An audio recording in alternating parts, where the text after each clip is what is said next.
الحمد للہ رب العالمین والصلاة والسلام علی سید الانبیاء والمرسلین اما بعد فاعوذ باللہ من الشیطان الرجیم بسم اللہ الرحمن الرحیم صلی اللہ علی النبی امی والی صلی اللہ علیہ وسلم صلاۃ و سلام علیک یا سیدی یا رسول اللہ۔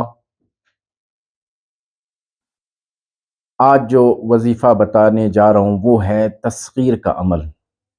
یہ زیادہ تر جو ایسے افراد ہوتے ہیں جنہیں لوگ بہت زیادہ تنگ کرتے ہیں، یا جو ہے یہ عورتیں ہیں جب اپنے سسرال میں جو ہے وہ جاتی ہیں تو وہاں پر جو ہے ساس نندیں اسے بہت زیادہ تنگ کرتی ہیں، یا جو آفس میں کام کرنے والے ہیں آفیسر جو ہے ان کو تنگ کرتے ہیں، یہ تمام ان کے لیے ہے یہ وظیفہ۔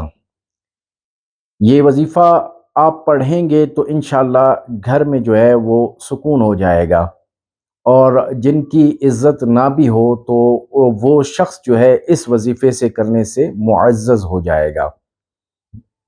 تو یہ وظیفہ پڑھیں تو انشاءاللہ یہ جو ہے آپ پہ نظر بد، جادو جنات، ان تمام کے لیے یہ وظیفہ زبردست ہے۔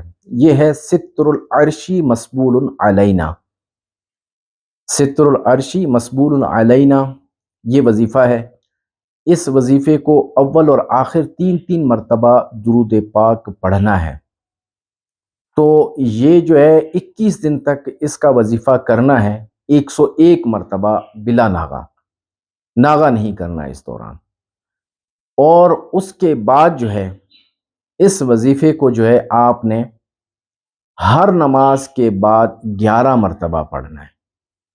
ہر نماز کے بعد جب آپ 11 مرتبہ اس کو پڑھیں گے تو آپ میں جیسے جیسے اس کی تاثیر بڑھتی جائے گی تو ویسے ویسے جو ہے آپ اس میں فرق محسوس کریں۔ یہ بہت ہی زیادہ مجرب عمل ہے۔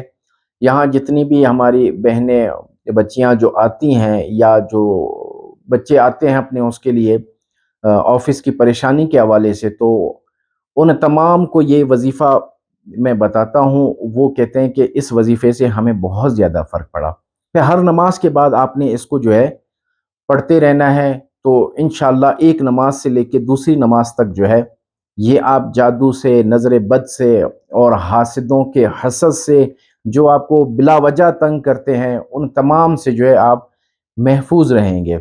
یہ آپ نے پڑھتے رہنا ہے تو اس کی جو ہے تاثیر جس قدر اس کی بڑھتی جائے گی، آپ دیکھتے جائیں گے کہ ہر جگہ آپ معزز ہوتے جائیں گے۔ رزق کے حوالے سے بھی جو ہے اس میں آپ کی جو ہے پریشانی ختم ہو جائے گی۔ رب تعالیٰ سے دعا ہے کہ رب تعالیٰ میں صحیح معنی میں نماز پڑھنے اور صحیح معنی میں وظائف پڑھنے کی توفیق عطا فرمائے۔ وما علینا الا البلاغ المبین۔